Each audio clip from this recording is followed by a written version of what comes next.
तो वो सभी के साथ है। राम प्रसाद बिस्मिल कब भूलते हैं महर्षि दयानंद। स्वामी श्रद्धानंद, अगर ये नाम श्रद्धानंद जुड़ा है तो ऋषि दयानंद के ही तो कारण जुड़ा है। और इन सब के मूल में अगर कोई मूल है तो ऋषि दयानंद उस मूल को भी याद दिलाते हैं। वो कौन है? वो ईश्वर है। आइए एक बार सभी हाथ जोड़ करके बैठ करके एक बार भगवान की वेदवाणी के माध्यम से सत्संग प्रारंभ करें। उससे पूर्व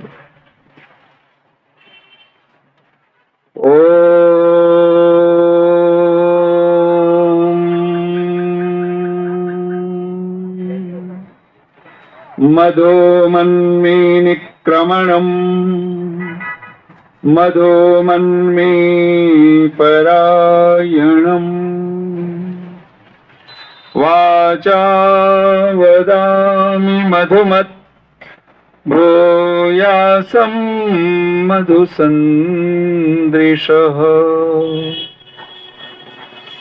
ॐ नमः शम्भवाय च मयो भवाय च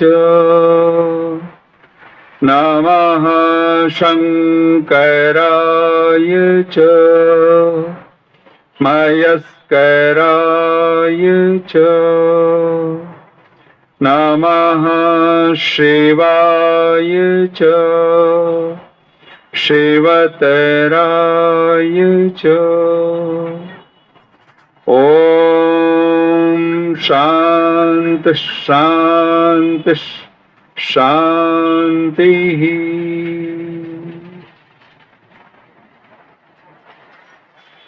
मंच पर उपस्थित आदरणीय मुनि जी, बहुत सुंदर उद्बोधन आप सुन रहे थे डॉक्टर साहब को।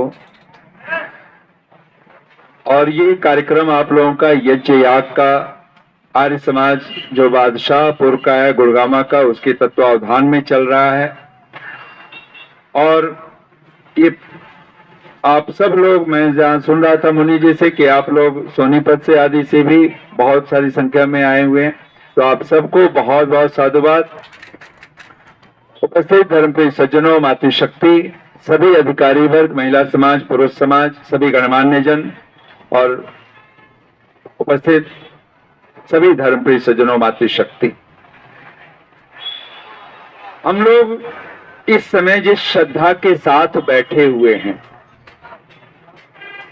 एक और भी विशेष तिथि है, उसको भी स्मरण कर रहे हैं हम लोग। और वो है, भगवान कृष्ण भगवद गीता में कहते हैं, मासानाम, महीनों में, मार्ग शीर्षो अहम, यानी 12 महीने जिनको आदित्य कहा गया है, 12 आदित्य, उन महीनों में अगर कोई महीना होता है, सबसे उत्तम कहना चाहते हैं, वो ये मार्ग शीर्ष है, हेमंत ऋतु है।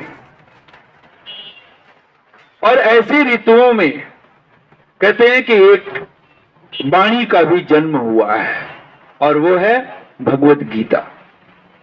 गीता जयंती भी ये मार्ग शीर्ष मास में और एकादशी तिथि को, शुक्ल पक्ष एकादशी तिथि में ये भगवत गीता का जन्म, उस गीता जयंती को भी हम लोग स्मरण कर रहे हैं, भगवान कृष्ण को भी।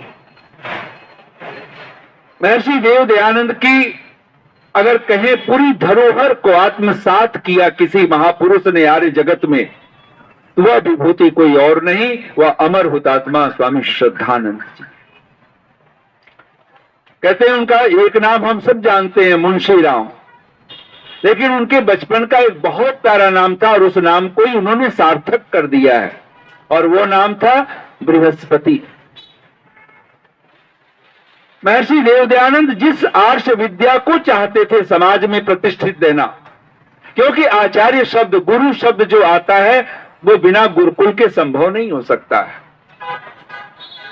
और ये श्रेय महर्षि देव दयानंद के स्वप्न को साकार करने का अगर सारा श्रेय किसी को जाता है, तो घनघोर उस समय, उस युग में आप सोचें कि हरिद्वार आज तो भीड़ भाड़ से भर गई है ना, उस समय तो जंगली पशु भी उन जंगलों में घूमते थे, और वहां गुरुकुल कांगड़ी की स्थापना करना, ये स्वामी श्रद्धानंद की अद्भुत आस्था है। ऋषि दयानंद वेदों पर,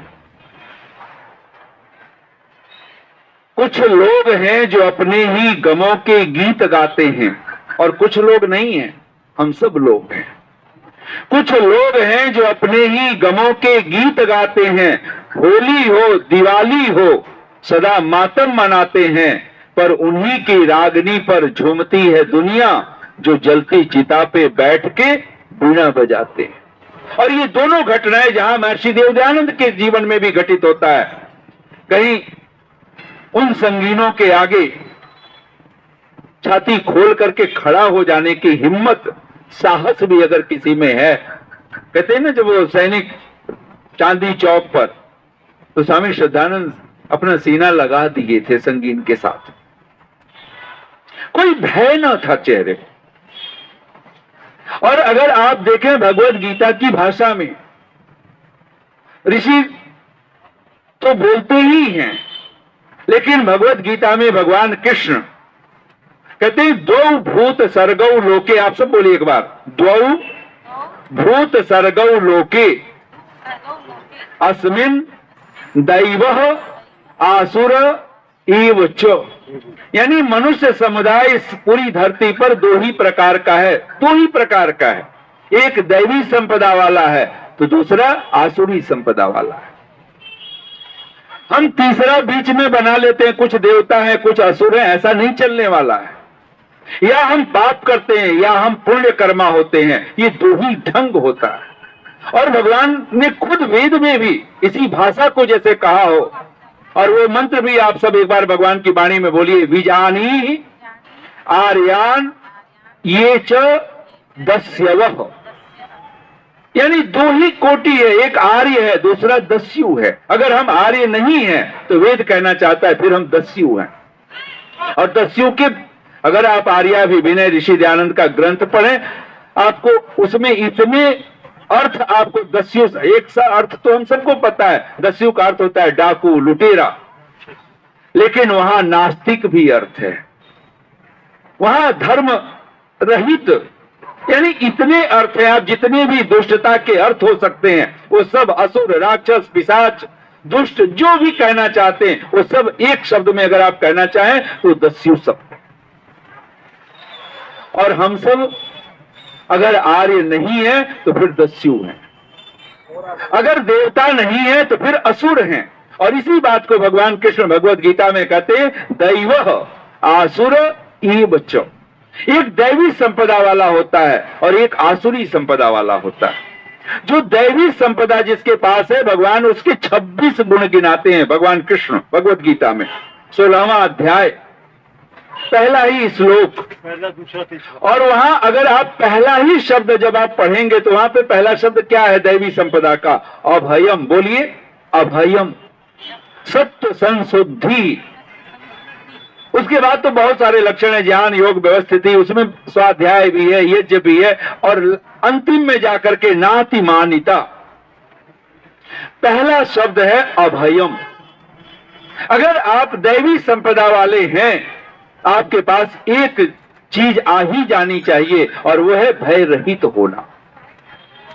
अगर हम भयभीत होते हैं, और भय के बहुत सारी चीजें हैं, दुखों से भयभीत होते हैं, किसी ने अपमान कर दिया, अपमान से भयभीत होते हैं लोग, किसी ने हमारा कुछ छीन लिया, लूट लिया, उससे भय होता है। संसार में हमने, और परमात्मा की महिमा तो देखो, आए थे तो लोग कहते हैं ना खाली हाथ आए थे, भले मुट्ठी बांधे आए थे, कुछ लोग ये भी कहते हैं वो मुट्ठियों में क्या था वो पता नहीं, लेकिन आए थे, कुछ ले करके नहीं आए थे, मुट्ठियां खुल गई थी। और जाएंगे भी तो यहाँ अरबों खरबों का भी अगर कोई आर पार कर ले, लेकिन फिर भगवान ने ऐसी व्यवस्था दी है कि यहां से जाएंगे तो वो शकल भी नहीं दिखाई देने वाली, वही मिट्टी वही राख धूल दूसरित होकर के जाने वाले लोग। इसलिए तो भगवान कहता है अथेदम भस्मांतम शरीरम, ये शरीर का अंत क्या है? 2 मुट्ठी राख। ईश अगर जाना नहीं 100 साल जीकर क्या मिला? मिला है जीवन किसके लिए मिला है? उस ईश्वर को जानने के लिए। और स्वामी श्रद्धानंद बने हैं मुंशी राम से, और नाम खुद रखा है ये। आपको पता है बरेली में जब उनके पिता नानक चंद शहर कोतवाल हैं, महर्षि दयानंद का वहां पर प्रवचन होना है, और उसकी व्यवस्था के लिए जो जिम्मेदारी दी गई थी सरकार के माध्यम से, वो नानक चंद को थी। और वो सुनते हैं महर्षि देव दयानंद को, वो अभिभूत होते हैं और सोचते हैं कि मेरा बेटा वो कार्य कर रहा है जो नहीं करना चाहिए, वो कर रहा है। वो शादी हो चुकी है, विवाह हो चुका है, पढ़ने में कोई मन नहीं है, पिता पुस्तकें खोल करके बैठ जाते हैं और पिता देखता है, सोचता है कि बेटा पढ़ रहा होगा, और बेटा जा करके कुछ और कार्य कर रहा है। बेटा वो कार्य कर रहा है जो नहीं पीना चाहिए, वो पीने में लगा हुआ है, जो नहीं खाना चाहिए वो खाने में लगा हुआ है, जहां नहीं जाना चाहिए वहां जाने पे लगा हुआ है। उस पिता के चित्त की आत्मा आप सोच सकते, व्यथित है वो। लेकिन क्या कोई संस्कार, क्या अद्भुत भगवान की कृपा रही होगी उस कुल खानदान पर कि पिता ने एक बार उस अवस्था में भी बेटे को जाकर के ये कहना कि एक सन्यासी आया हुआ है और एक बार तो तुम चलो ही, तुम्हारी सारी शंकाओं का जो तुम्हारे मन में प्रश्न है, विभूषण है, उसका समाधान हो जाएगा, ये कह करके। और स्वामी श्रद्धानंद, जो मुंशी राम उस समय नाम है, वो एक बार भी कोई ननु नच नहीं करते हैं। ये बड़ी बात घटी है और ये संस्कारों का ही देन था, उनके दादा, उनकी कुल परंपरा का है। क्योंकि पिता भी बहुत पूजा पाठ करने में, स्वामी श्रद्धानंद लिखते हैं, पूजा पाठ करते चुकते नहीं थे। उस समय सनातन परंपरा के हिसाब से न जाने कितने पंडित पुजारियों को खिलाना पिलाना, और स्वामी श्रद्धानंद कहते हैं मैं तो देख करके वो भंग लगा लगा करके, उसके बाद वो कितना कुछ खा लेना, वो सब देख करके वो कहते हैं एक बार तो पिताजी को लगा कि कहीं ये ब्रह्म हत्या का दोष न मुझ पे लग जाए, इतना खा लिया है। लेकिन स्वामी सदानंद कहते हैं मैं जाकर के देखता हूं तो वो तो भांग और घोट रहे हैं और पहलवानी कर रहे हैं वो, तो मैं हैरान रह गया। आप सोचिए कि वो श्रद्धानंद जब ऋषि देव दयानंद को सुनने पहुंचते हैं, वहां एक पादरी को बैठे देखते हैं वो स्कॉट, और उस दिन तो कहते हैं वो नहीं होता है, एक दूसरे दिन की घटना भी बताते हैं जहां ऋषि दयानंद की वो महिमा सत्य के ऊपर जब वो बोल रहे हैं। लेकिन उस दिन की घटना वो देखते हैं कि वहां पर जो यूरोपी उस समय के जो अधिकारी थे बड़े बड़े अंग्रेजों के, वो सब बैठे हुए हैं बड़ी शांति से। तो स्वामी श्रद्धानंद और एक तो उनका ऋषि देव दयानंद की भव्य वो जो दिव्य मूर्ति है उसको ही देख करके अभिभूत होने लगे। और उस समय ऋषि दयानंद ने जो बोल रहे थे, वो पहला प्रवचन जब सुना है स्वामी श्रद्धानंद ने, वो कहते हैं ओम नाम की व्याख्या कर रहे थे, वो ईश्वर के ओम शब्द का। यानी स्वामी श्रद्धानंद ने सुना भी तो ऋषि दयानंद से क्या सुना है, वो देश जाति समाज के बारे में कोई समस्या को नहीं सुना, उस समय ईश्वर की प्रसंग को सुना है। और उस एक घटना ने श्रद्धानंद अगर कुछ बनाया है, मुंशी राम को, उस बृहस्पति को, तो निसंदेह वो ईश्वर की सत्ता, ईश्वर की महिमा। और वो तो जैसे चीख चीख करके कहते हो, अगर आप उनका कल्याण मार्ग का पथिक, उनकी आत्मकथा पढ़ें, महर्षि देव दयानंद को आचार्य कहते हुए नहीं थकते हैं वो, भगवान कहते हुए नहीं थकते हैं वो। और वो सहज रूप से कहते हैं कि, और जब वहां से प्रश्न करते हैं, बहुत सारे प्रश्न, बहुत सारे विभूषण है उनके मन में, और ऋषि दयानंद को जब सुनते हैं वो हैरान होकर के कहते हैं कि मेरे मन में जितनी भी शंकाएं हैं ईश्वर के अस्तित्व के ऊपर, आपने सब लगभग आपने मुझे उत्तरित कर दिया है, लेकिन निरुत्तर कर दिया है। मैं आपके प्रश्न का कोई तर्क और करने की क्षमता भी ना रही, मस्तिष्क में आप ऐसे तर्क कर रहे हैं कि मैं हैरान हूं, लेकिन फिर भी मेरा हृदय ये विश्वास करने को राजी नहीं है कि परमात्मा है। तो कहते हैं ये सुन करके ऋषि दयानंद मुस्कुरा देते हैं।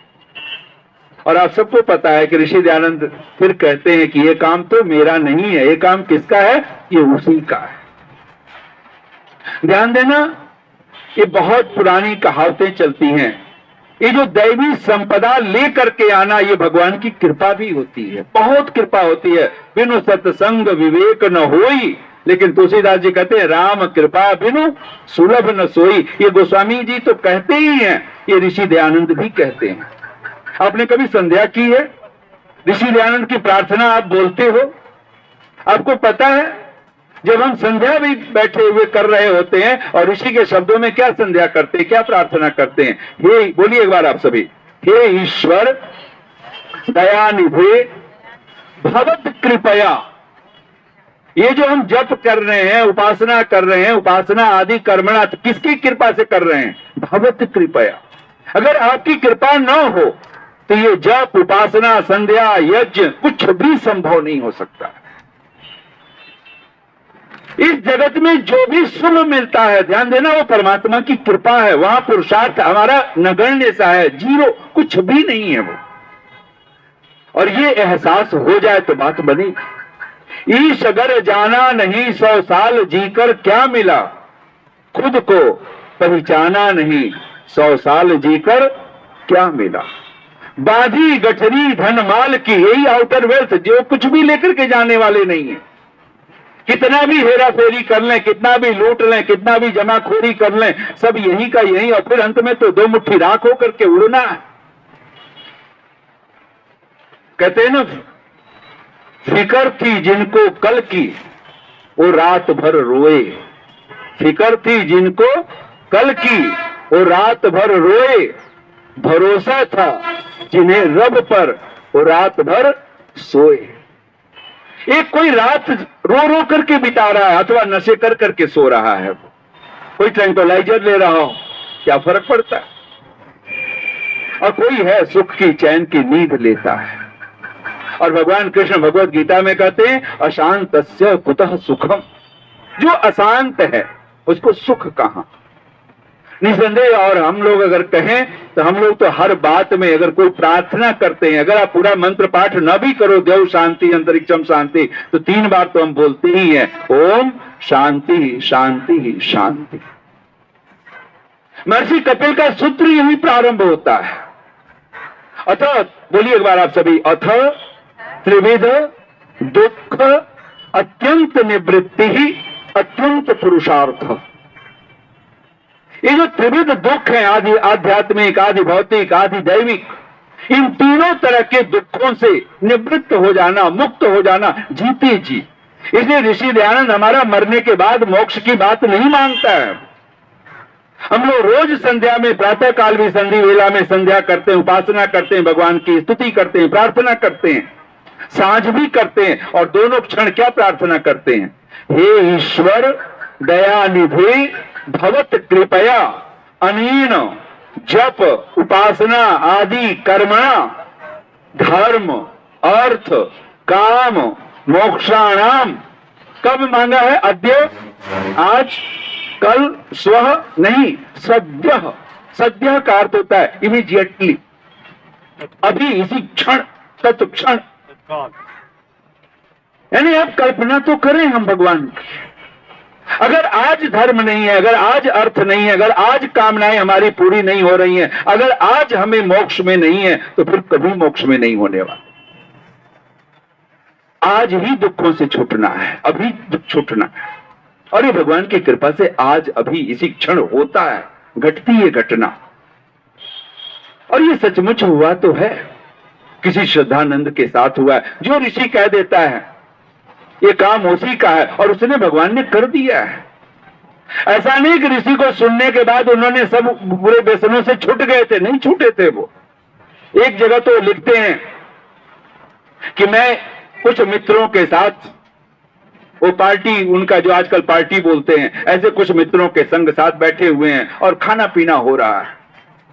और थोड़ी देर में उनको चीख सुनाई देती है कक्ष में, और वो भाग करके, मुंशी राम भागते हैं, दौड़ते हैं, जाकर के देखते हैं उन्हीं का एक मित्र एक युवती को उसके साथ। अब उस मुद्रा को देख करके स्वामी श्रद्धानंद को अच्छा नहीं लगा है, और कहते हैं कि वो चीख करके उसको, अपने मित्र को हटा देते हैं और धक्का देते हैं उसको, वो गिरता है और वो युवती भाग करके खड़ी हो जाती है। कहते हैं कि फिर उसी क्षण सोचा, और उसके सामने, उनके सामने 2 चित्र उपस्थित होते हैं। उनकी एक तो पत्नी, जो कि विवाह हुआ है संस्कार शिव देवी की, वो कोई 12 वर्ष की आयु है जब विवाह संस्कार हुआ था, और वो इतनी सेवा करती थी कि वो बिना खिलाए खाती नहीं थी, बिना सुलाए सोती नहीं थी, ये इस अवस्था में। और उसको कहते हैं उसी क्षण एक राज रानी और कहते हैं शिव देवी दोनों के चित्र जैसे आकर के मेरे सामने खड़ी हो गई हो, ऐसे मुझे दिखा। और कहते यही नहीं, उसी समय लठ लिए, लठ शब्द का प्रयोग भी, लठ लिए जैसे महर्षि दयानंद खड़े हो गए, क्योंकि उन्होंने कौपीन भेष में देखा है जब वो प्रवचन करते थे उस समय। ऋषि दयानंद कहते हैं लठ लिए जैसे, और कहते हैं क्या तुझे अब भी भरोसा नहीं होगा कि वो है? और कहते हैं कि वही क्षण था, क्योंकि स्वामी सदानंद लिखते हैं मैं सोच रहा था जो बोतल में अभी पड़ा हुआ है सारा खत्म नहीं हो चुका था, सोचे छोड़ना तो है ही, तो क्यों ना पूरा पी करके छोड़ू। आप कल्पना तो करो किस बुरी दशा में।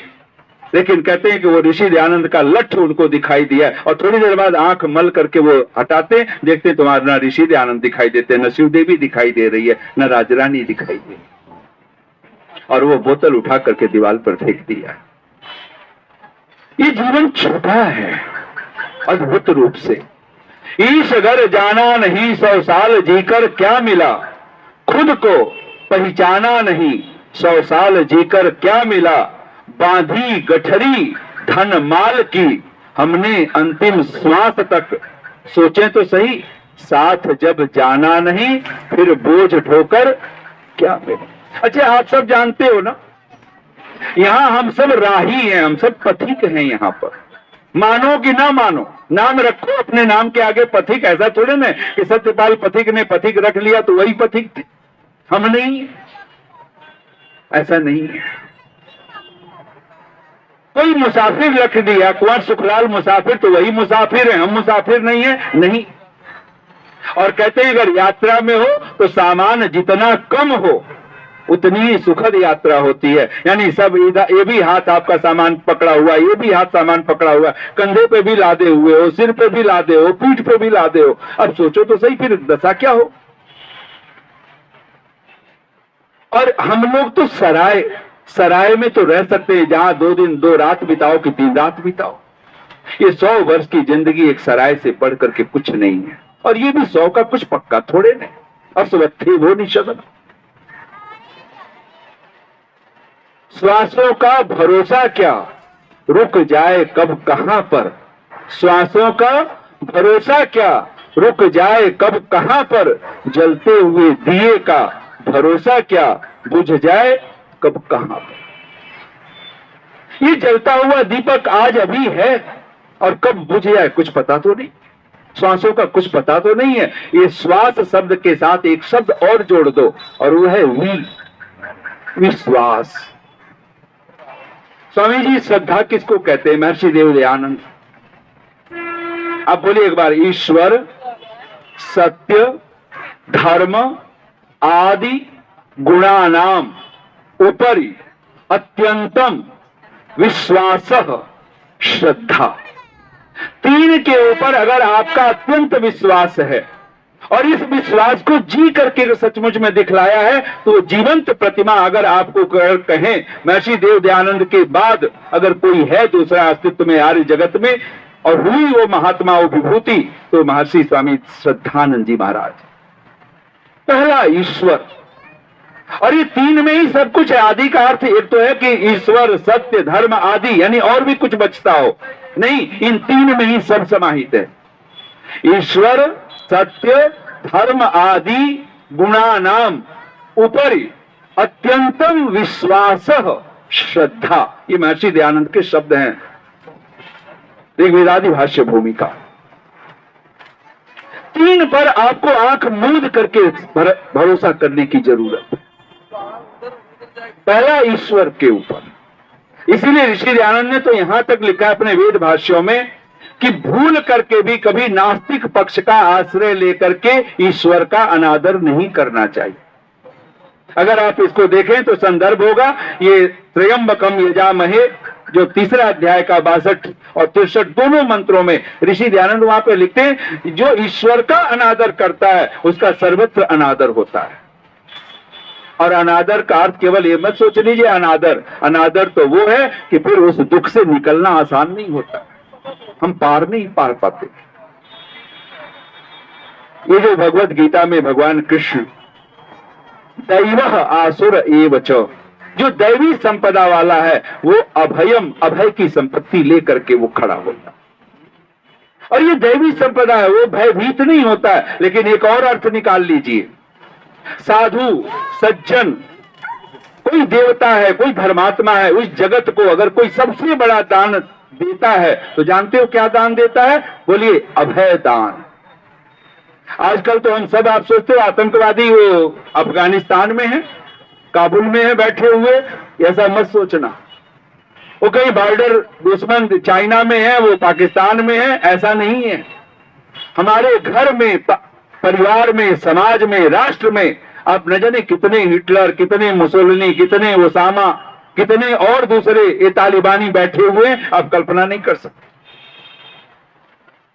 हम ही सब हुए हैं। घर में, परिवार में बैठ करके जो हठ, दुराग्रह, ये जो लेकर के बैठे हुए हैं, ये कौन है? हम सब चाहते हैं, हमसे सब डरे। अगर आप ये सोचते हो कि मुझसे मेरी पत्नी डरे, मुझसे मेरा पति डरे, मेरे बच्चे डरे, मेरा भाई डरे, मेरे पड़ोसी, तो आप समझ लेना कि वो आतंकवादी कहीं बाहर नहीं, वो आतंकवादी आप ही हैं। हिटलर, नादिर और तैमूर को अब तक हमने बहुत पढ़ा। हिटलर, नादिर और तैमूर को अब तक हमने बहुत पढ़ा। जो राम कृष्ण की याद दिलाए, ऐसा कोई गीत कहो। ऐसा देव न देना मुझको, जिसको स्वर्ग की चाहत हो। हमारा स्वर्ग आसमानों में नहीं है, ये बात बिल्कुल बिठा लेने। यही वो स्वर्ग, यही वो नरक, यही स्वर्ग है, यही नरक है। स्वर्ग नरक क्यों अन्यत्र खोजता, ये सब हैं तेरे ही भीतर। निर्मल शांत मन स्वर्ग मार्ग है, नरक अशांत दूषित मन पामर। जब हमारा मन नरक में ही होता है, जब ये अशांत होता है, जब ये दूषित होता है, जब ये दुर्दों से कहीं घिर जाता है। मैंने सुना है एक बहुत बड़ा चिंतक, वो लिखता है कि मैं एक बार, गर्मियों के दिन थे, बारिश का कहीं दूर दूर तक नामो निशान, लोग वर्षा की कामना कर रहे थे, प्रार्थना कर रहे थे, यज्ञ याग कर रहे थे, अब वर्षा कहीं हो नहीं रही थी। और जो मेरा एक छोटा सा गांव था, वो चिंतक लिखता है, बहुत बाद में बहुत बड़ा चिंतक बना, वो बहुत बड़ा प्रसिद्धि हुई। तो वो लिखते हैं कि मैं अपने गांव से, और मेरे पास उस समय 4 व्हीलर हुआ करता था, तो 4 व्हीलर पे बैठ करके, और मुझे शहर में पहुंचना था, बहुत जरूरी था। तो मुझे लगा कि अगर मैं पक्की सड़क से जाता हूं तो मेरे समय बहुत ज्यादा लगेगा। अगर मैं कच्ची सड़क पकड़ लेता हूं तो बरसात में तो उस सड़क को नहीं पकड़ा जा सकता था, क्योंकि बारिश हो जाएगी तो मिट्टी में कीचकाच, तो फिर बात बनेगी नहीं, फिर पहिए कहीं भी फंस सकते, धंस सकते। उन्होंने कहा कि लेकिन वो पगडंडी ढूंढ लिया। बोले मैं इस पगडंडी पर जाता हूं, बारिश का तो कुछ मतलब नहीं है, दूर दूर तक वर्षा हुई नहीं है, तो मैं थोड़ी देर में शहर में पहुंच जाऊंगा। और वो कहते हैं, कोई व्यक्ति, वो चिंतक अपनी गाड़ी खुद ड्राइव करता हुआ, और वो कच्ची सड़क से वो निकल पड़ा। मुश्किल से कोई 20-25 मिनट भी था। सामने उस पतली सी पगडंडी पर, जिस पर वो गाड़ी ड्राइव कर रहे थे, एक खड्ड दिखाई दिया, उसमें थोड़ा सा कीचड़ सा लगा हुआ। बोले अब रास्ता तो कोई उपाय नहीं है, तो थोड़ा सा बारिश वारिश तो कुछ है नहीं, तो ऐसा ही कुछ होगा गड्ढा, निकालना चाहा उसी में। और कहते हैं एक पहिया जाकर के फंस ही गया उसमें। वो उतर करके भी धक्का लगाया, कोई बात न बनी। और उस समय गर्मियों के दिन थे, बिल्कुल बहुत जोर की गर्मी पड़ रही है, दूर दूर आदमी भी वहां पे नहीं, कोई पेड़ पौधे भी नहीं। दूर झुरमुट में एक आदमी उसको दिखा, उस चिंतक को इशारा से करके उसको बुलाया। वो पेड़ के नीचे से भागा भागा आया। उसने कहा कि मैं बड़ा परेशान हूं, मुझे शहर पहुंचना है, मैं समय बचाने के लिए तो आया, और ये खड्ड में मेरा पहिया। उसने कहा बाबूजी इसके लिए बुलाया आपने? अब मेरा उतनी दूर से, और मैं ऐसे ही आपको धक्का दूंगा गाड़ी को। तो उसने कहा, चिंतक ने सोचा कि शायद एक गरीब आदमी है, किसान है, तो मैं क्यों ना कुछ पैसे निकाला जेब से। उसने 100 रुपए, उसने कहा 100 रुपए में आजकल होता क्या है। उसे उठाए तो उस अंत में 200 रुपए। वो तो फिर भी नहीं मान रहा था। अंत में उसने, चिंतक ने 100 रुपए और दिए, 300 रुपए। उसने कहा चलिए, और कहते धक्का दे दिया, गाड़ी निकल गई उस खड्ड से। वो चिंतक था, उसने कहा एक बात मुझे बताओगे कि खड्डा बना कैसे? वो कहते हैं पैसे पकड़ो, मैं जा रहा हूं। उसने कहा भाई इतने नाराज क्यों होते हो? ये बारिश है नहीं, और यहाँ दूर दूर तक पानी नहीं दिखाई दे रहा है, ये खड्डा बना कैसे? फिर इसमें पानी कहां से आया? ये कीचड़ कहां से पैदा हो गई? ये मड कहां से आ गया? ये डबरा कहां से बन गया? और इसमें एक पहिया तो कार का फंसना ही फंसना था। उसने कहा बाबूजी ये सब मुझसे मत पूछिए, आप आपकी गाड़ी निकल गई, जाना है तो जाइए। उस चिंतक ने, वो तो पीछे पड़ गया, उसने कहा नहीं मुझे जानना है, तुम ही बता सकते हो ये खड्डा कैसे तैयार हुआ, ये कीचड़ कैसे तैयार हुआ। और कहते हैं कि उस चिंतक ने 200 रुपए उसके हाथ में और रख दिए। अब तो 500 उसके हाथ में हो गए थे, थोड़ा सा लालच। उसने कहा बाबूजी ये 500 के 500 आप पकड़ लीजिए, मुझे नहीं कुछ बताना। उसे पता था ऐसे थोड़े कोई ले लेता है, लेकिन उसने बड़ी त्याग दिखलाया। 500 रुपए रख दिए उस चिंतक के हाथ में। उसने कहा बाबूजी ये पकड़ो 500 रुपए। अंत में उस चिंतक ने 200 रुपए और बढ़ाए और 500 को 700 कर दिया। उसने कहा बाबूजी ये सब मुझसे मत पूछो, अच्छा नहीं लगेगा, आपको भी सुन के अच्छा नहीं लगेगा, आप मत पूछिए। क्यों आप इस पचड़े में आप अपना पैसे बचाइए। उसने कहा कि नहीं। उसे 300 रुपए बड़ी ईमानदारी से उस चिंतक को पकड़ाया कि मैं 300 ले लिया और अपने वो 700 रुपए जो 400 रुपए थे वापस कर दिए। अंत में उस चिंतक ने कुछ रुपए और बढ़ाए और वो बिल्कुल 1000 रुपए बना दिए उसको। उसने कहा बता दो। अब 1000 रुपए देख करके तो उसकी नीयत आ ही गया और उसने कहा बाबूजी आप किसी से कहेंगे तो नहीं। उसने कहा नहीं कहूंगा, बताओ क्या बात है, ये खड्डा कैसे बना, ये पानी कैसे, ये कीचड़ कैसे। उसने कहा बाबूजी ये काम मैंने ही किया है, दूर से मैंने ही खड्डा खोदा है, मैंने ही पानी ला करके कीचड़ बनाया है। और ऐसे ही आपको सच बताऊं, आप जैसे कोई न कोई 1-2 आदमी फंसी जाता है गाड़ी लेकर के, और मैं ऐसे दूर मैं ही खड़ा रहता हूं और धक्का देता हूं, गाड़ी निकलवाता हूं, 200-400 रुपए मुझे मिल ही जाते हैं और मेरी रोज की दिहाड़ी है। और कम से कम जब तक वर्षा ऋतु नहीं आएगी तब तक ये चल रहा है। उस चिंतक ने तो सिर पीट लिया, सेवा भी कर दे रहा है। अब वो तो पहला चिंतक था तो उसने पूछ लिया था, हम कौन पूछने वाले हैं। मत सोचिए, ये जीवन का ढंग नहीं हो सकता। हम लोग तो यज्ञ में प्रार्थना करते हैं भगवान से, छोड़ दे में छल कपट को, मानसिक बल दी। अगर इस संसार में सत्य की बात अगर आप करना चाहते हो, सत्य से प्रेम की बात करना चाहते हो, एक ही ढंग हो सकता है, छोड़ दे में छल कपट को। अगर आप सत्य का व्यवहार आपके जीवन में है कि नहीं है, इसका एक ही ढंग हो सकता है कि हमारे जीवन में छल कपट नहीं।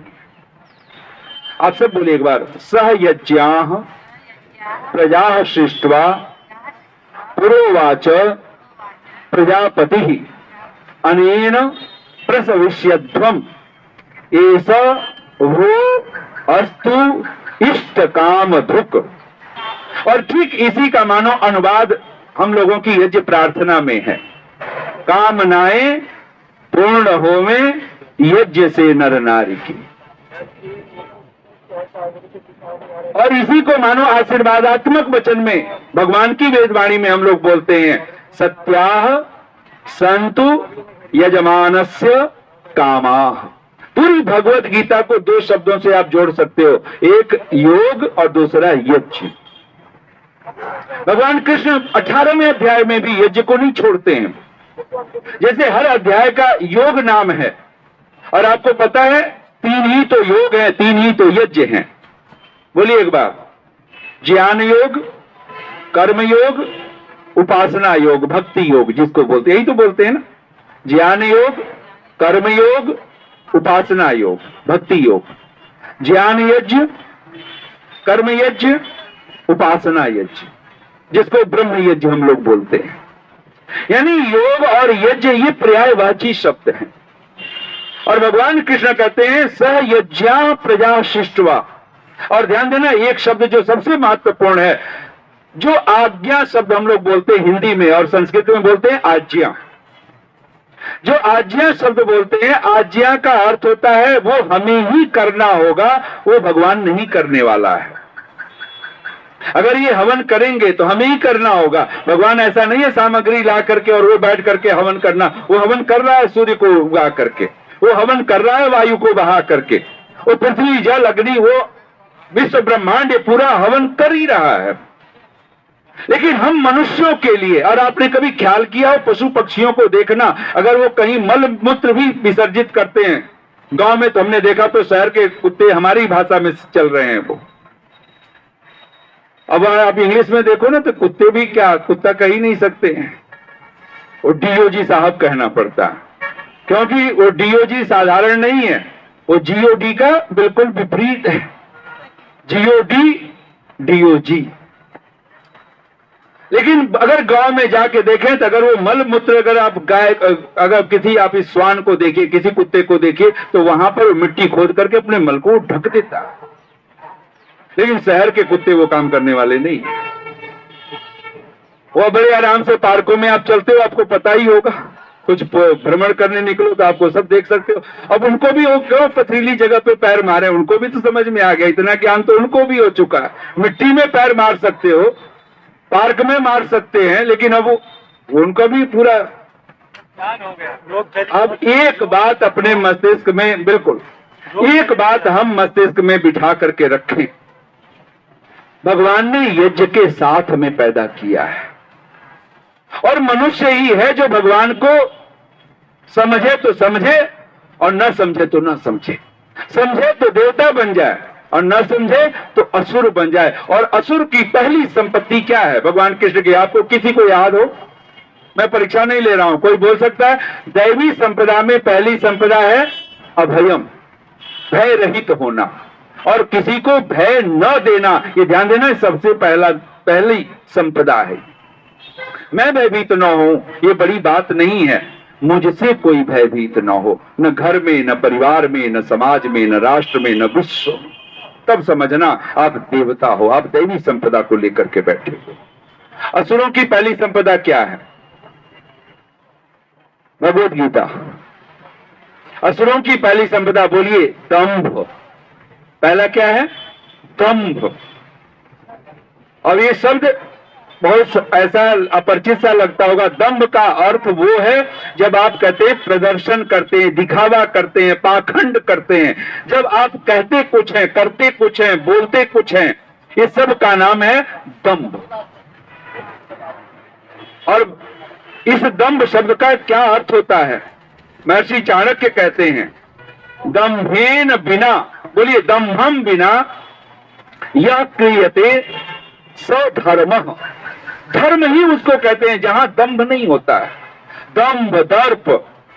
और यहाँ पे भगवान कृष्ण ने 6 संपदाएं, आसुरी संपदाएं गिनाई, उसमें पहली संपदा है दंभ। और अगर हमारे जीवन में दंभ है, दिखावा है, प्रदर्शन है, पाखंड है, तो फिर मत समझना हम कुछ अच्छा कर सकते हैं। इसलिए दंभ लेकर के आप यज्ञ करें, दंभ लेकर के, ये यज्ञ का मतलब 5 महायज्ञ, ये बात आप मस्तिष्क में बिठा लीजिए। ये जो 5 महायज्ञ हैं, ये भगवान ने हमें दे करके भेजा है, और ये मनुष्य के लिए आज्ञा है कि हम 5 यज्ञ करने वाले बने। और भगवान कृष्ण का ही शब्द है, बोलिए यज्ञ, दान, तपः कर्म, न त्याज्यम कार्यम एव तत्। यानी 3 कर्म ही कभी नहीं छोड़ना है। क्या? यज्ञ, दान, तप। आपको यज्ञ नहीं छोड़ना है, दान नहीं छोड़ना है, तप करना नहीं छोड़ना है। और ये 3 कर्म ऐसे हैं, पावनानि मनीषिणा, ये पावन कर देने वाले हैं, पवित्र कर देने वाले हैं। तो मैं अंत में 2 पंक्तियां कहता हुआ भगवान से, क्योंकि मन में ऐसा विचार, स्वामी श्रद्धानंद भी आ रहे हैं बीच में, भगवत गीता, ये गीता जयंती भी, तो एक शब्द अपने मस्तिष्क में बिठा लीजिए कि अगर 3 शब्द अगर भगवत गीता से, ये 18वें अध्याय में शब्द हैं, यज्ञ, यज्ञो अध्ययनम, ये दान, जिसको धर्म का पहला स्कंद भी कहा गया है, जिसको न त्याज्यम कार्यम एव तत्, ये भगवान कृष्ण भगवत गीता में 18वें अध्याय में भी कहते हैं। और यहां तक कहा जाता है कि आप जब प्राण प्रतिष्ठा, मूर्ति होती है ना, तो कहते हैं उसमें प्राण प्रतिष्ठा होती, फिर भोग आदि लगाते हैं।